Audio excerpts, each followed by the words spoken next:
मतदान 1 बजे तक हुआ है। अमूमन ये उम्मीद की जा रही है कि मत प्रतिशत बहुत तेजी से अब बढ़ेगा, क्योंकि आज एक शुक्रवार होने के नाते जो मुस्लिम वोटर्स था, चूंकि यहाँ काफी बड़ी आबादी 32% से ज्यादा मुस्लिम आबादी इन सब जगह पर है, तो वहाँ 1:30 बजे के करीब वो मतदान धीमा हो गया था 1 बजे तक शुक्रवार होने के नाते। और तमाम गर्मी के चलते मत प्रतिशत उस समय, हालांकि वो एक अच्छा मत प्रतिशत है, ठीक है 35%, लेकिन अब बहुत तेजी से मतदान बढ़ रहा है और शाम तक मुझे लगता है कि ये पिछले रिकॉर्ड को पार करेगा। जी बिल्कुल, और इसी के साथ हिमांशु भी हमारे साथ बने हुए हैं और सहारनपुर की तस्वीर भी जान लेते हैं। देखिए हिमांशु, 47 दिन का चुनावी महापर्व शुरू हो चुका है।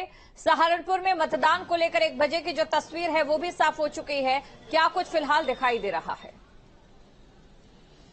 बिल्कुल, देखिए जिस तरह से धीरेन्द्र सर ने अभी बताया मुजफ्फरनगर के बारे में, वैसा सहारनपुर के बारे में देखें तो गर्मी बेशक यहाँ ज्यादा पड़ रही है, वैसे ही गर्मी वोटर्स में देखने को मिल रही है। यानी कि वोटर्स अपने वोट डालने को लेकर काफी जागरूक यहाँ पर दिखाई दे रहे हैं। 1 बजे तक का जो यहाँ पर मतदान प्रतिशत निकलकर सामने आया है वो 42.32% है। यानी कि एक एवरेज कहा जाए तो बहुत अच्छा मतदान फिलहाल यहाँ पर चल रहा है। और जिस पोलिंग सेंटर पर इस वक्त हम मौजूद हैं, यहाँ पर भी अच्छी खासी भीड़ देखने को मिल रही है। दोपहर का वक्त है, उसके बावजूद भी जो लोग हैं वो अपने घरों से निकल रहे हैं और अपने मताधिकार का इस्तेमाल भी कर रहे हैं। सीधी तस्वीरें आप दिखा देता हूं मैं आपको। यहाँ देखेंगे कतार में लोग लगे हुए हैं, इंतजार कर रहे हैं अपनी बारी आने का। यहाँ पर 6 बूथ बने हुए हैं और सभी पर इसी तरह से लाइन आप देख सकते हैं लगी हुई है। और अगर सहारनपुर के पिछले रिकॉर्ड की हम बात करें तो सहारनपुर में हमेशा से अच्छा मतदान प्रतिशत रहा है। बीते 2019 के लोकसभा चुनाव की बात करें तो 70% मतदान पहुंचा था, और उससे पहले 2014 की बात कर ले तो तब 74% मतदान सहारनपुर के अंदर हुआ था। तो आप अंदाजा लगा सकते हैं कि सहारनपुर के अंदर हर बार मतदान प्रतिशत बेहतर रहा है। तो इस बार भी उम्मीद यही जताई जा रही है, पहले से बेहतर मतदान होगा। आप देखेंगे तो यहाँ पे एक बुजुर्ग हमारे साथ हैं, उनसे हम बात करेंगे जो अपने वोट का इस्तेमाल करके आए हैं। मैं चाहूंगा सबसे पहले अपने आप मताधिकार का जो इस्तेमाल करके आए हैं वो दिखाएं कैमरे पर। आप देख सकते हैं दोपहर है, उसके बावजूद भी अपने मत का इस्तेमाल किया। क्या मुद्दे आपके जहन में रहे जब आपने वोट को कास्ट अपना किया है, वोट डाला है, क्या कुछ कहेंगे? अरे भाई वो तो डालना ही था, जिसे भी डालना था डाल दिया बस। वोट आपने डाल दिया है, लेकिन कुछ मुद्दे तो रहे होंगे। स्थानीय मुद्दों को ध्यान में रख के डाला है या फिर देश हित को ध्यान में रखकर आपने वोट डाला है? देश हित को ध्यान में रखकर इन्होंने अपने मत का इस्तेमाल किया है और इनका ऐसा कहना है।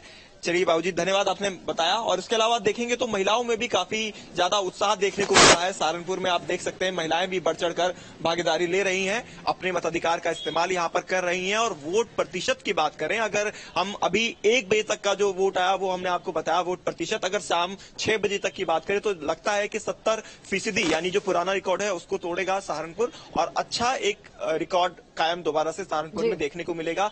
लेकिन जब भी मतदान प्रतिशत बढ़ता है तो ऐसे में यहाँ पर सहारनपुर में, जैसा मैंने पहले भी एक बार आपको बताया था कि रिपीट सीट यहाँ पर नहीं होती है, तो इस बार त्रिकोणीय मुकाबला जो बना हुआ है वो देखने को मिल रहा है सहारनपुर में। शुरुआत से ही ये बना हुआ था और 2 मुस्लिम कैंडिडेट जिनमें आपस में काफी जोरदार फाइट बताई गई थी और उसमें ये बताया भी गया था कि हो सकता है कि अगर मुस्लिम 2 कैंडिडेट हैं उसकी वजह से मुस्लिम जो है डिवाइड हो जाए और उसके बाद बीजेपी की राह जो यहाँ पर है वो थोड़ी आसान हो जाए। क्योंकि 2014 की बात करें तो 2014 के इलेक्शन के अंदर यहाँ पर बीजेपी जीती थी, यहाँ पर राघव लखनपाल शर्मा जो है वो जीते थे। उसके बाद 2019 में बीएसपी ने इस सीट पर कब्जा किया। उससे पहले 2009 में भी बीएसपी का कब्जा रहा। 2004 के अंदर समाजवादी पार्टी का, कांग्रेस का खाता यहां पर एक लंबे अरसे से नहीं खुला है। लेकिन इस बार कांग्रेस प्रत्याशी जो है इमरान मसूद, उनकी भी फाइट मानी जा रही है, वो भी फाइट में है। यानी कि तीनों त्रिकोणीय मुकाबला सहारनपुर में बना हुआ है और जितना अच्छा मतदान प्रतिशत होगा उतना कह सकते हैं जैसे 20-20 ओवर्स का गेम होता है, उतना ज्यादा एक असमंजस बनी रहती कि आखिर में कौन बाजी मारेगा। यानी कि लास्ट मोमेंट पर किसके फेवर में जो वोटर्स हैं वो पहुंचेंगे और जब 4 जून को नतीजे आएंगे तो कौन बाजी मारेगा, ये देखना बेहद दिलचस्प रहने वाला है। सहारनपुर के इस सीट पर क्या रिपीट कर पाएगी बसपा या फिर इस बार समाजवादी पार्टी और जो गठबंधन हुआ है कांग्रेस का, वो इस बार पहली बार कांग्रेस यहां से प्रत्याशी जो रहे इमरान वो जीत जाएंगे, या इसके अलावा अगर हम बात बिल्कुल करें हिमांशु, कि आपके भाजपा पास हम लौटेंगे और इसी के साथ खास गेस्ट हमारे साथ अनुपम जी भी जुड़ चुके हैं। अनुपम जी, आपका भी मैं स्वागत करती हूं। देखिए, पहले चरण के मतदान की अगर बात करें तो ये जो पहला चरण है बेहद खास है। कुल मिलाकर इसमें 16 करोड़ से ज्यादा मतदाता हैं, जिसमें 8 करोड़ पुरुष हैं इससे ज्यादा और 8 करोड़ महिलाएं भी हैं। काफी ज्यादा खास बराबरी जहां यहां देखी जा रही है, वहीं कांटे की टक्कर भी है हर चीज की। अगर हम बात करें इस समय मतदान प्रतिशत को लेकर, सबसे पहले मैं आना चाहूंगी, उम्मीद से बेहतर मतदान प्रतिशत है, उसमें इस समय बढ़ोतरी दिखाई दे रही है। जी, ये देखिए, बड़ी बात है। इतनी गर्मी में इतना सुबह से इतना अच्छा प्रतिशत आया है और पहले 3 घंटे में हर जगह 25% क्रॉस कर गया, तो ये एक बड़ी बात है।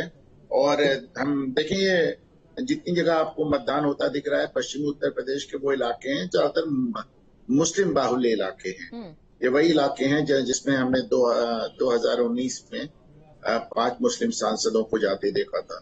ये वही इलाके हैं जिसको 2014 में भारतीय जनता पार्टी ने क्लीन स्वीप कर दिया था। और इन तमाम इलाकों में चूंकि बीएसपी ने एक बहुत अच्छा चक्रव्यूह रचा है, बहुत अच्छी एक उन्होंने फील्डिंग की है, तो आप मान के चलिए कि सब हर सीट पे इस समय एक बहुत अच्छा कंटेस्ट देखने को मिल रहा है। सहारनपुर में देखने को मिल रहा है, मुजफ्फरनगर में देखने को मिल रहा है, रामपुर में, नगीना में, कैराना में, आपको हर जगह एक बहुत शानदार कंटेस्ट नजर आ रहा है। और शुरुआत के तौर पे ये कहा जा रहा था कि वोटर्स में बहुत उत्साह नहीं है, लेकिन अब जिस तरह की पोलिंग परसेंटेज सामने आ रही है और एक नगीना में चंद्रशेखर रावल को छोड़ दिया जाए तो कहीं से कोई शिकायत भी नहीं आती। बिल्कुल अनुपम जी, लगातार अपडेट तो हम अपने दर्शकों तक पहुंचा रहे हैं। तब अभी तक क्या कुछ अपडेट रहा है मतदान प्रतिशत को लेकर? एक बार नोएडा का, बिजनौर का भी रुख कर लेते हैं। हमारे साथ अमित चौधरी बिजनौर से जुड़े हुए हैं। अमित, फिलहाल अभी क्या कुछ अपडेट और मतदान केंद्रों पर किस तरह की हलचल?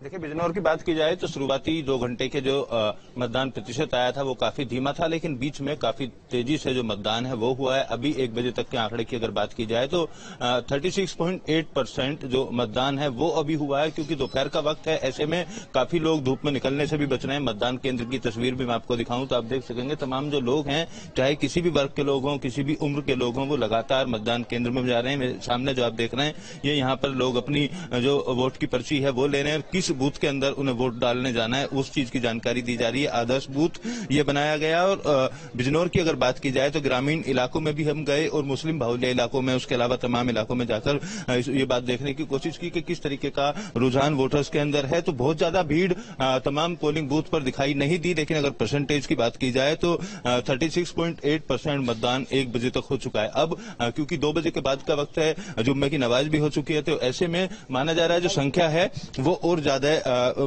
पोलिंग बूथ पर बढ़ेगी। कुछ लोग भी हैं, इनसे बात करने की कोशिश करेंगे। क्या मुद्दे इस बार चुनाव में आपके?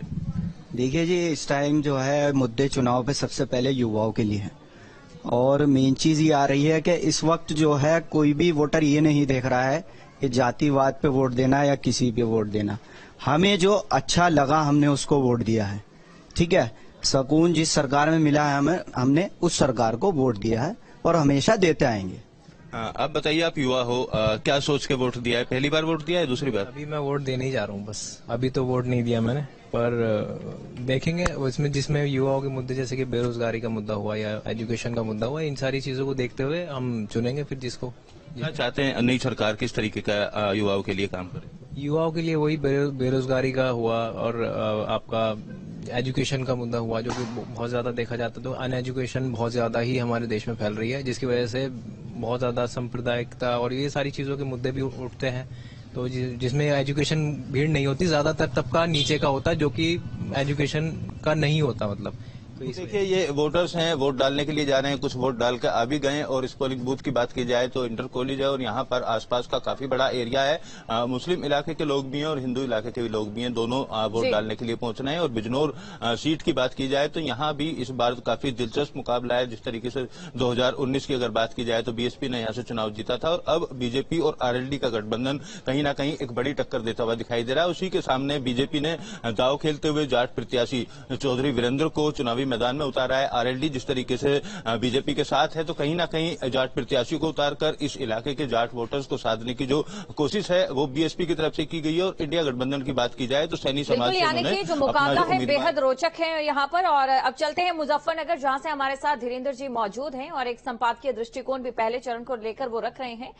धीरेन्द्र जी, जैसा कि अभी अनुपम जी ने कहा कि पहले हमें जो लग रहा था, जिस तरीके से चीजें निकलकर सामने आ रही थी कि जो ये लोकतंत्र का चुनाव है, इस बार का जो लोकसभा चुनाव है, एक नीरस सा दिखाई दे रहा था। एक तरफा जो माहौल बनता दिखाई दे रहा था, उससे ये लग रहा था कि शायद लोगों में इंटरेस्ट नहीं है। लेकिन